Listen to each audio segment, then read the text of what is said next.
Hi there.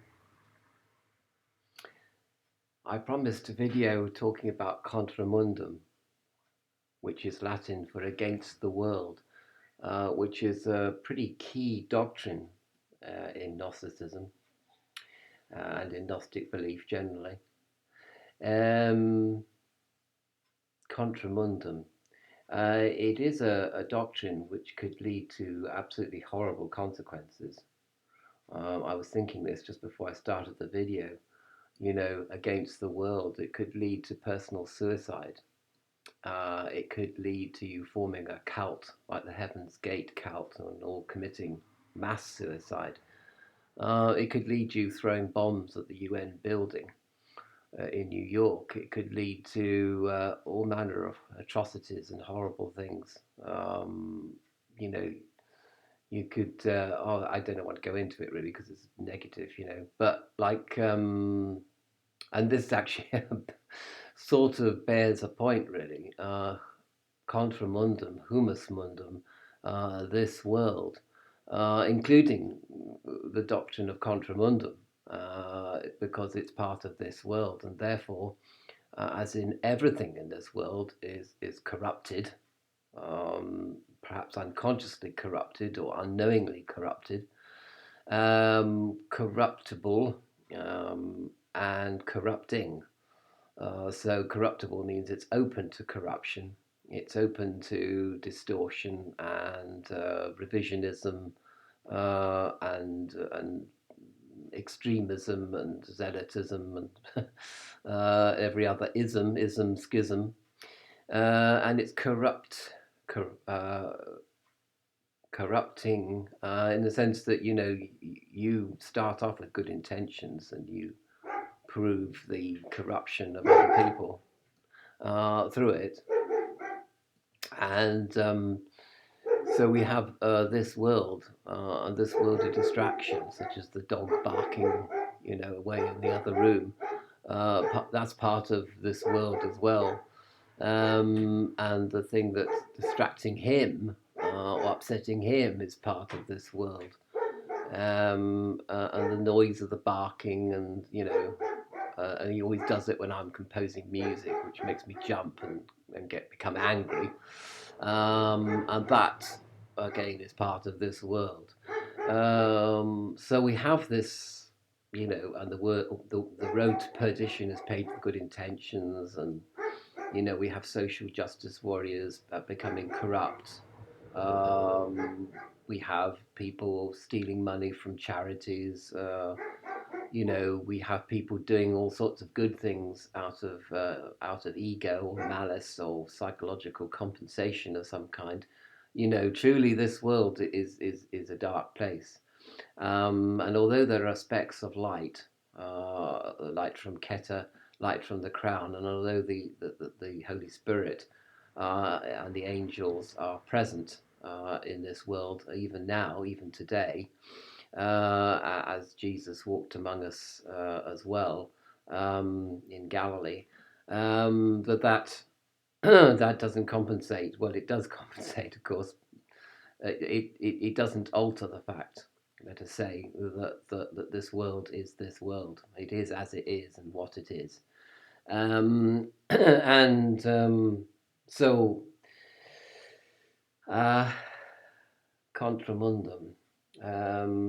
But a main characteristic of this world and the corrupt things in it, and the corruptible things in it, and the corrupting things in it, is of course the fact that in this world, as the world as it is the belief or the awareness that anything in this world is bigger than God, greater than God, as the Beatles might say, bigger than Jesus.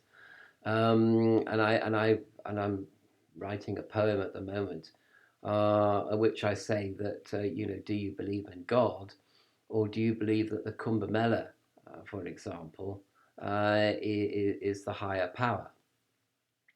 Because the Kumbh Mela is not the higher power, and neither is the priesthood, because they are of this world and in this world to a certain extent, or to a great extent.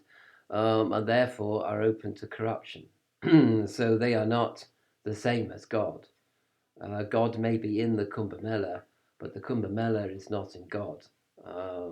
Love, God may be in love, but love is not bigger than God. And so you can make a graven image out of anything, a political ideology, a desire to help other people, personally or collectively, out of doctrine, out of priesthood, out of the desire simply to get more money, and that becomes something which is a graven image. And because it's of this world and in this world, it is corruptible. Whereas it's supposed to align you or redirect you towards God. Of course, because it's in this world, it does temporarily, and then it goes back on itself go back into corruption again. So Gnosticism, the doctrine of contra mundum, against the world, is quite is quite important, even though there must be an awareness that even this doctrine of contra mundum is itself open to the corruption of the world against which it rails. Nevertheless, there is repudiation, and I have in this video, I am and I have repudiated this world, and the corruption of this world. And one might get up on one's pulpit, and railed against the corruption of this world, like some people did, at the height of the power of the Catholic Church, and said that the Pope was the Antichrist and what have you, which was true and also not true at the same time, which is another thing. You repudiate something, and what you say is true, but at the same time it's not true, which is another characteristic of this world. How things can be and not be at the same time, how they can be true and false at the same time. It's of the lower worlds. Nevertheless, I say as I see, and you repudiate the world publicly, and people may either listen to your repudiation of the world or reject it. It's up to them. So you have repudiation, which you call a spade, and you call corruption corruption. You have awareness. So, but repudiation is not the same as judgment in a sense. Well, it's sort of judgmental, but it has with it mixed up awareness. So to understand all is to forgive all. So you understand the nature of corruption. You understand the nature of this world. You understand that this world has preserving, creative, and destructive powers at its very center, at very source, and spreading out in all manner of multiplicities everywhere in the five directions: earth, fire, air, water, and spirit. So you have an awareness, and you have an awareness indeed that repudiation is itself part of this world, and can draw you into adversarialism, which is also at the heart of this world. You're aware of that too. So you're aware of the many tricks and wiles of the devil, even though, of course, that without grace, without the grace of God, you can actually do very, very little against the wiles and the tricks of the devil, because they're just too great for you to compensate for, or to cope with on your own. You need a higher power to help you. What about guilt? There's a guilt, but that you are part of this mind, body, and spirit complex of this world. You are part of this world. And there is guilt attached to your actions. It may be that you do not offend God with your actions. It may be that you do not harm God, but you certainly feel that you do. And this guilt is natural. This guilt arises, I think, from the very level of soul consciousness. But we'll come back and look at this guilt factor again in a video called "The Beach," which I'm preparing at the moment. And finally, there is forgiveness, last but not least, because to understand all is to forgive all, and to forgive all, and to forgive yourself is to distance yourself from this world, because if you stand in judgment of this world, then you are inevitably drawn into this world and its adversarial nature, and its judgmental nature. So, in order to maintain distance from this world, um, and to therefore maintain your repudiation of this world, and your guilt at your actions, mea culpa, and your awareness of the corrupt nature of this world, forgiveness is part of what maintains your distance from this world. Otherwise, you would quickly become absorbed into the world through judgment, and through harsh repudiation. So it's a matter of balance, really. And I think forgiveness maintains the balance within your own nature. Um, if I don't think I've put this in a very, very, very brilliant way. But anyway, I hope that I've kind of just briefly indicated. And also, I think another important part of Contra Mundum is a faith that it's possible and indeed inevitable that redemption will follow.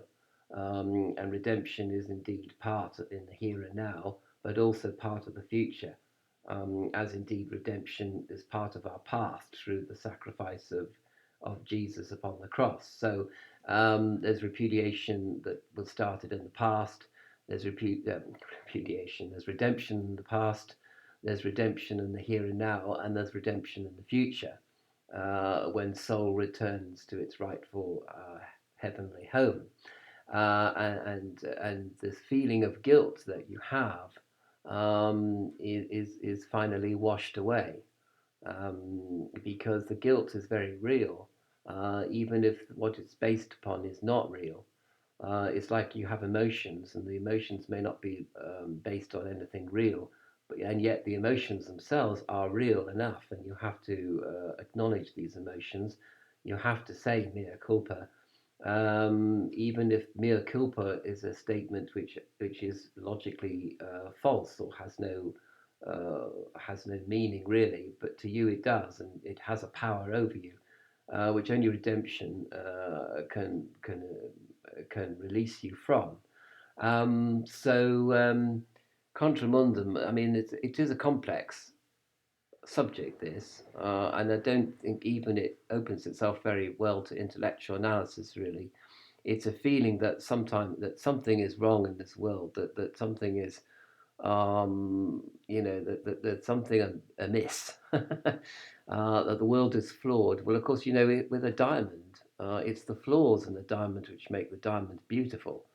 So you're looking at this world and yourself, and you think how beautiful, but you're also aware that it's beautiful because it is flawed. Like the diamond is beautiful because it contains flaws which make the light sparkle, which reflect the light in certain ways and make the rock sparkle, as it were, and make the thing desirable to have, and to kill for, and to swindle people out of, and to exploit people in order to dig out the earth with. So the thing is that the world is beautiful, but it is flawed, and that's what makes this world seem beautiful, is its flaws. But they are flaws, and people have killed for diamonds and exploited for diamonds and swindled for diamonds and done 1,000 different evil things in order to have a diamond in their possession, or diamonds in their possession. And they'd rather have diamonds than God. And diamonds have distracted them from God utterly and completely in many, many cases. But not completely, I suppose, because it is possible to redeem yourself from the view that diamonds are a girl's best friend, and to realize that God, the transcendental God, is above diamonds and the concept of diamonds, beautiful as they are, flawed as they are. So I hope that I've just so briefly explained the doctrine of contra mundum. As I say, it's more of a feeling that something is not right with this world, but you can't put your finger on it exactly. And something is not right within yourself, but you can't put your finger on that either. And you go for counseling and you go for analysis and psychoanalysis and you hypnosis and you go to psychics and tarot readers and wave incense around and aromatherapists and all this kind of thing. And you go on spiritual weekends and you think you're sort of cured from it. But always this wrongness returns. Usually 3 weeks. And people set up utopias, and they last for about 3 years. 3 years, 3 weeks, and after that, the devil, the lord of this world, begins to re-establish himself or itself or herself amongst the brotherhood, amongst the brethren of the light, the great white brotherhood, because the corruption, of course, reaches all the way up, virtually to the spiritual realm itself. But we'll come back to that as well sometime. And you know, you are against this world. There is no doubt about that. You repudiate this world. And even as this world repudiates you and ultimately rejects you and destroys you, even though the transcendental God does not repudiate you, and ultimately the God saves you from yourself and from this world and from the corruption of this world. And so the faith in redemption is very much part of contra mundum, because you think, well, something is wrong. I don't know what it is, but there's also something that can redeem me from myself and from this world. And that something always returns to God, um, and God is always greater than the diamond with its beauty and its flaws.